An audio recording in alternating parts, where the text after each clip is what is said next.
What's going on, everyone? I hope you are all having an incredible day outside. It's going to be a heat wave today, but let's dive into the video. Today I want to talk about why it's pointless to try and ignore tinnitus. If you're trying to do this, you're probably going to find that it's unsuccessful, and it more than likely will keep you stuck, perhaps, in the tinnitus loop.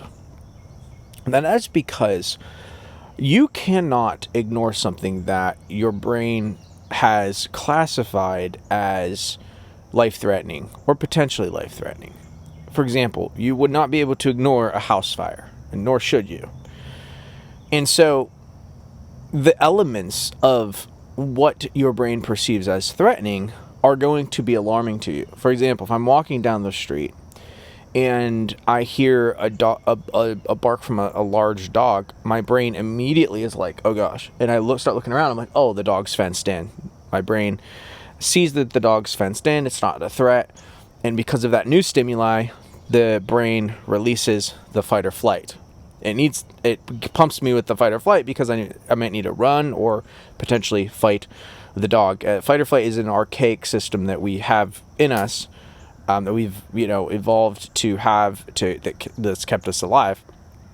And so our brains are running on like this old software, and we haven't been able to update it. And it's really a beautiful thing when it comes to like saving your life. However, when it comes to something like tinnitus, there's nothing to fight, and where you can't run. Where are you going to run to? You can't run, and you can't fight it. So we have to use new techniques with dealing with tinnitus to try and put ourselves in a place where we are telling our brains that it's no longer a threat. So what I do in my coaching practices is that I help you reclassify the sound as non-threatening, so then your brain puts it in another category of benign stimuli, benign sound. So you probably don't notice because I'm sitting outside, there is a lot of sounds going on. There's a roar of traffic down the road because I live in the city. There is birds chirping all around me. I can hear the focus of the camera going in and out. You won't be able to hear it because this microphone doesn't pick it up, but I can hear it. I hear so many different sounds, but when I'm focusing in and I'm talking in this video, I don't hear anything. And in fact, I can sit out here and think and thought, and I hear none of these sounds, right? I start my tinnitus sound. I don't notice that either. I don't hear that either. That's because all of these other sounds that are benign, right? My brain has put the tinnitus in the same category, and even though it's very loud, my tinnitus is very, very loud, it doesn't matter because it's benign. And there are people who habituate to trains. Think about how loud a train is. Extremely loud. In fact, I know someone who lives next to a train here in Nashville, and I went over to their house, and the train was like going by, and I'm like, doesn't that bother you? They're like, we don't notice it. They've habituated to a train. People who use jackhammers every day at work, they've habituated to the sound of jackhammers. That would drive me nuts. Those are extremely loud.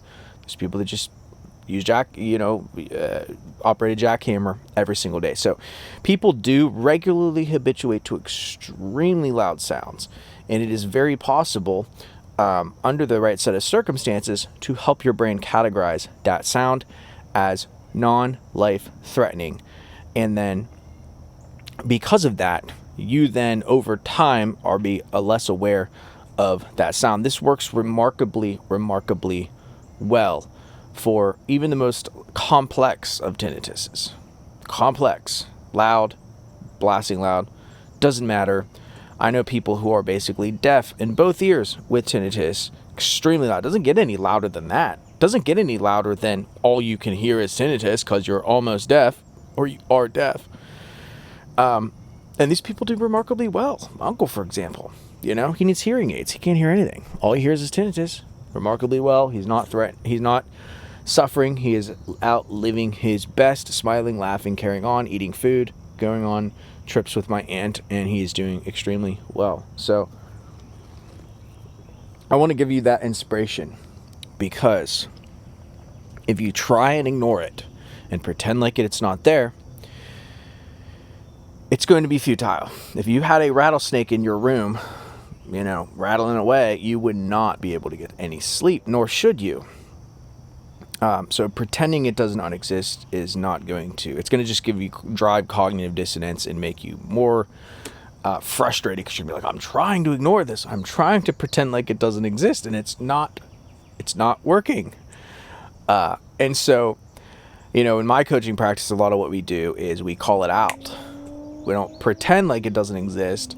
We say that it exists. We call it out. We say, it's there. I hear it. We call out the elephant in the room. My dad always told me, if there's an elephant in the room, introduce him. And that kind of stuck with me. I think that that's true, especially in a case like tinnitus. We should not let it sit in our subconscious where we are pretend like it doesn't exist. I call it out. And I think that is a way much more healthier approach, because you're not lying to yourself. You're being honest to yourself. And that is the first step, one of the first steps to recovery. So anyway, I'm going to stop the video here. Thank you for watching. If you want to get on a coaching call with me, I would love to work with you. Hit the links below and schedule one. And I look forward to seeing you all in there. I just wanted to let you know I'm going to be doing live streams where I produce music. This is because I have avoided music in the past because of, it fears that it aggravated my tinnitus or whatever. But I'm going to be producing music live on YouTube, Facebook, Instagram, Twitch, as many as I can. So if you want to see that, if you want to pop in, show your support, that'd be really cool. All right. I'm going to talk to you later. Peace.